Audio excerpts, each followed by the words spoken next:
হাসতে না চাইলেও হাসতে হবে এরকমই একটি ড্রামার এক্সপ্লেনেশন নিয়ে চলে এসেছি, যে ড্রামাটির নাম হচ্ছে ওয়েলকাম টু ওয়াইকিকি, আর এর আইএমডিবি রেটিং হচ্ছে 8.3। তাহলে চলুন দেরি না করে শুরু করি আজকের এক্সপ্লেনেশন।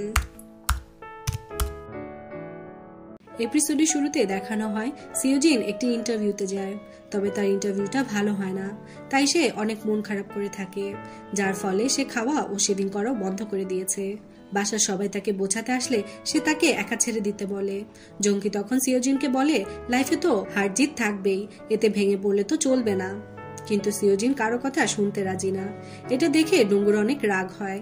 সে বলে তুমি এত স্টুপিড আর এত ডাম্প কেন। এটা শুনে সিওজিন কান্না করতে থাকে, তাই সবাই ডঙ্গুকে বকতে থাকে। পরের সিনে ডঙ্গু আর ইউনা শপিং এ যাচ্ছিল। তখন ইউনা একটি পেস্ট্রি শপ দেখে আর নিজে নিজে বলতে থাকে না জানি এরকম একটি শপ দিতে কত টাকা লাগবে। ডঙ্গু তখন পাশ থেকে এটা শুনে আর এটা নিয়ে ইউনার সাথে মজা করে, যেটা শুনে ইউনার অনেক রাগ হয়। বেচারা ডঙ্গু তখন ভাবে সে এমন কি বললো যে ইউনা রেগে গেল। তখনই সেখানে জঙ্কি চলে আসে তার ব্র্যান্ড নিউ ভাঙ্গা গাড়ি নিয়ে। জঙ্কি আসলে একটি ড্রামায় ড্রাইভারের রোল পেয়েছে, তাই সে এই গাড়িটি কিনেছে আর এর নাম দিয়েছে রেবেকা। ডঙ্গু তখন বলে এই ভাঙাড়ি চলে নাকি। জঙ্কি জানায় রেবেকা মাখনের মতো চলে, কিন্তু গাড়ি স্টার্ট করতেই বন্ধ হয়ে যায়। ডঙ্গু সিট বেল্ট পরতে গেলে সেটাও ছিঁড়ে যায়।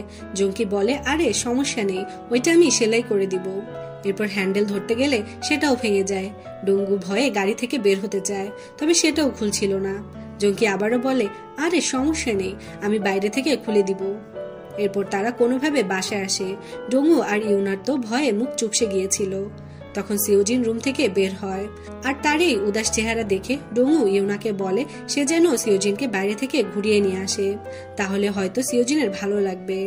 পরের সিনে দেখানো হয় ডোশিক কাজ করার সময় তার বস সেখানে চলে আসে আর সে ডোশিককে জানায় আজ থেকে তার মেয়ে সিহো এখানে পার্ট টাইম জব করবে, সে যেন তার খেয়াল রাখে। ডোশিক তো সিহোকে প্রথম দেখাতেই পছন্দ করে ফেলে। অন্যদিকে ডঙ্গু আর জঙ্কি সোলের সাথে বসে কার্টুন দেখছিল। জঙ্কি চ্যানেল চেঞ্জ করলে সোল কান্না শুরু করে, আবার কার্টুন দিলে হাসতে থাকে। তখন ডোশিক সেখানে চলে আসে আর সে ডঙ্গু আর জঙ্কিকে বলে সে প্রেমে পড়ে গেছে। পরের সিনে দেখানো হয় ইউনা সিওজিনকে ঘুড়ি দেখিয়ে অনেক মোটিভেশনাল কথা বলে। কিছুক্ষণ পর সেই ঘুড়িটি সিওজিনের মুখে এসে পড়ে, যার ফলে তার নাক থেকে রক্ত বের হয়। এরপর বাসায় এসে সে আবারও নিজেকে লক করে নেয়।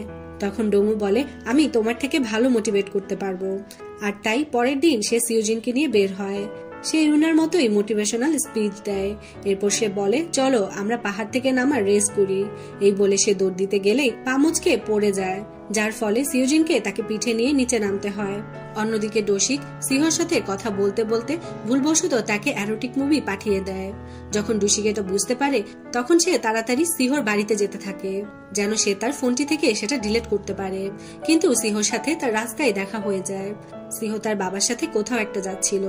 এরপর ডোশিক জানতে পারে যে সিহো তার ফোনটি বাড়িতে রেখে এসেছে, তাই সে লুকিয়ে লুকিয়ে তার বাড়িতে যায়। ফোনটি হাতে পেতেই সিহো আর তার বাবা চলে আসে, তাই ডোশিক আলমারিতে লুকিয়ে পড়ে। সিহোর বাবা তখন ডোশিকের মেসেজ দেখে নেয় আর এটা দেখে সে অনেক রেগে যায়। কিন্তু সিহো বলে আমার মনে হয় ডোশিকের কোনো মিস্টেক হয়েছে, তাই সে ডোশিককে কল করে। আর সেই শব্দ শুনে সিহোর বাবা আলমারি খুলে ডোশিককে দেখে আর সিনটি এখানেই কাট হয়ে যায়। পরের সিনে দেখানো হয় সিওজিন আবারও নিজেকে রুমের ভেতর আটকে রেখেছে। তখন সেখানে জঙ্কি আসে আর বলে তোমাদের দিয়ে কিচ্ছু হবে না, দেখো আমি কিভাবে সিওজিনকে মোটিভেট করি। এই বলে সে সিওজিনকে টেনে হিচড়ে বাইরে নিয়ে যায়। গাড়িতে বসে জঙ্কি সিওজিনকে ডঙ্গু আর ইউনার মতো সেম মোটিভেশনাল স্পিচ দিতে গেলে সিওজিন বাকি লাইনটা বলে দেয়। জঙ্কি বলে তুমি এটা কিভাবে জানো।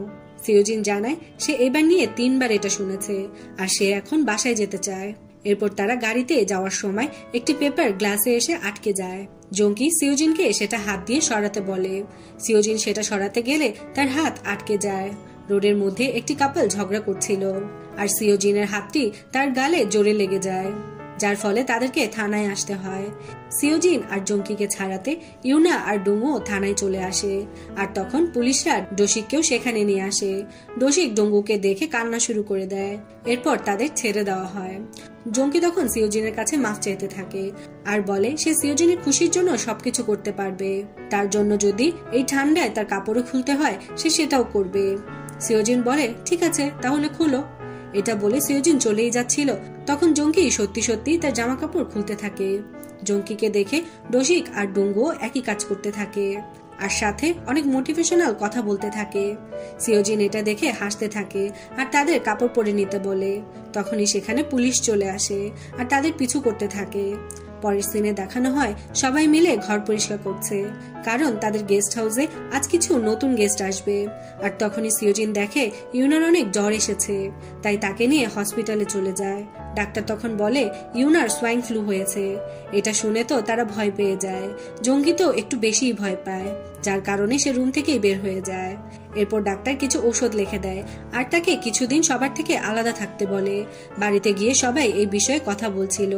গেস্টদের জন্য কোনো রুমই খালি ছিল না, তাই ডোঙ্গু বলে ইউনাকে আমরা একটি হোটেলে রেখে আসি।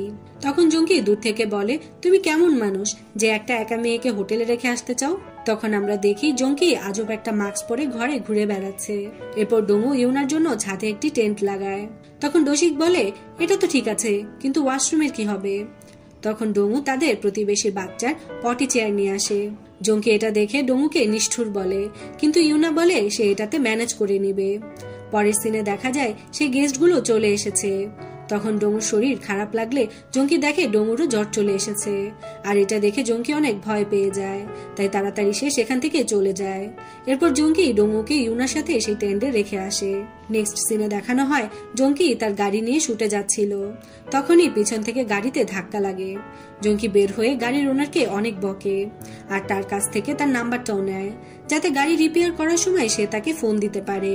এরপর জঙ্কি শুটিং স্পটে পৌঁছালে দেখে সে যাকে এত বকেছে সেই ড্রামার রাইটার। এটা দেখে জঙ্কি অনেক ভয় পেয়ে যায়। এরপর জঙ্কি সেই রাইটারকে ডিনারে নিয়ে যায় আর সেখানে গিয়ে সে অনেক ভালো ব্যবহার করতে থাকে, যেটা দেখে রাইটারের কাছে অনেক ভালো লাগে। সে জঙ্কিকে জিজ্ঞেস করে তার কি কোনো গার্লফ্রেন্ড আছে। জঙ্কি না বললে রাইটার তার সাথে ডেট করতে বলে। জঙ্কি বাড়িতে এসে ডোশিক আর সিওজিনকে এ ব্যাপারে জানায়। জঙ্কি বলে সে না চাইতেও রাইটারের সাথে ডেট করতে হবে। যদি সে এটা না করে তাহলে হয়তো রাইটার কোনোভাবে তাকে এই ড্রামা থেকে বের করে দিবে। এরপর রাতে ডোশিক ইউনা আর ডোঙ্গুর জন্য খাবার নিয়ে যায়। ডোঙ্গু সেটা নিতে আসলে রশিতে আটকে পড়ে যায়, যার কারণে সে খাবারটাও খেতে পারছিল না। তাকে ইউনার হেল্প নিতে হচ্ছে, এমনকি রাতে ওয়াশরুমে যাওয়ার জন্য তাকে ইউনার হেল্প নিতে হয়। ডোঙ্গু পটি চেয়ার ব্যবহার করার সময় সেখানে গান বাজাতে থাকে, যাতে ইউনা কিছু শুনতে না পায়। ইউনা এটা দেখে অনেক হাসে। পরের দিন জঙ্কি ডিরেক্টরের সাথে বসেছিল। তখন ডিরেক্টর জানায় যে তার রিসেন্টলি ব্রেকআপ হয়ে গেছে আর সে রাইটারের সাথেই ডেট করছিল। এটা শুনে জঙ্কি অবাক হয়ে যায়। ডিরেক্টর বলে যদি সে ওই ছেলেটাকে পায় তাহলে তার খবর করে দিবে। এটা শুনে জঙ্কি অনেক ভয় পেয়ে যায়। এরপর রাইটার জঙ্কিকে ফোন করে তার বাসায় আসতে বলে। জঙ্কি তার বাসায় আসলে ডিরেক্টরও সেখানে চলে আসে। জঙ্কি ভয়ে ওয়াশরুমে গিয়ে লুকায়, কিন্তু ডিরেক্টর দরজা ভেঙে জঙ্কিকে ধরে ফেলে। জঙ্কি তার মুখ লুকানোর চেষ্টা করলেও ডিরেক্টর তাকে দেখে ফেলে। তখন জঙ্কি ডিরেক্টরকে বলে যে সে রাইটারকে পছন্দ করে না, রাইটারই তার পিছনে পড়ে আছে। তখন রাইটার এসব শুনে ফেলে, তাই ব্রেকআপ দিয়ে সে সেখান থেকে চলে যায়। ডিরেক্টর তখন জঙ্কিকে অনেক মারে। পরের সিনে দেখা যায় ডোঙ্গুর শরীর অনেক খারাপ হয়ে গেছে, তাই ইউনা সারা রাত ধরে ডোঙ্গুর সেবা করে। ডোঙ্গু এটা দেখে ইউনার উপর দুর্বল হয়ে পড়ে। এরপর ইউনা চেক করে দেখে ডোঙ্গুর জ্বর চলে গেছে। তখন ইউনার খুব জোরে বায়ু চাপে। সে ডেকে চেক করে ডোঙ্গু সত্যি ঘুমাচ্ছে কিনা। ডোঙ্গু কোনো জবাব না দিলে সে সেখানেই বায়ু ছেড়ে দেয়। ডোঙ্গু তো বায়ুর আওয়াজ শুনে হাসতে থাকে। পরের সিনে দেখানো হয় ইউনা আর ডোঙ্গু ঠিক হয়ে গেছে আর তারা সবাই একসাথে বসে জঙ্কি ড্রামা দেখতে থাকে। জঙ্কি তো এটা দেখতে নিষেধ করছিল। ড্রামা শুরু হতেই দেখানো হয় জঙ্কিকে তার বস একটি ক্যান্ডি দেয়, যেটা খেয়ে সে সেখানেই মরে যায়। সবাই এটা দেখে অবাক হয়ে যায় আর বলে রাইটার এভাবে প্রতিশোধ নিল। এরপর ডোঙ্গু ইউনাকে একটি ব্রেকিং ক্লাসের টেমপ্লেট দেখায়, যেটা দেখে ইউনা খুশিতে ডোঙ্গুকে জড়িয়ে ধরে। এতে ডোঙ্গুর গাল লাল হয়ে যায়। তখন সিওজিন জিজ্ঞেস করে সে ব্লাশ কেন করছে। ডোঙ্গু বলে সে তো ব্লাশ করছে না, বরং তার দম আটকে যাচ্ছে। এটা বলে সে তার রুমে চলে যায় আর নিজে নিজেই ভাবতে থাকে সত্যি কি সে ইউনাকে পছন্দ করতে শুরু করেছে। আর এরই মধ্যে এই এপিসোডটি শেষ হয়ে যায়। এই এপিসোডটি কেমন লেগেছে কমেন্ট করে জানাতে ভুলবেন না। যদি ভালো লেগে থাকে তাহলে অবশ্যই একটি লাইক করবেন আর আমার চ্যানেলটি সাবস্ক্রাইব করে পাশেই থাকবেন।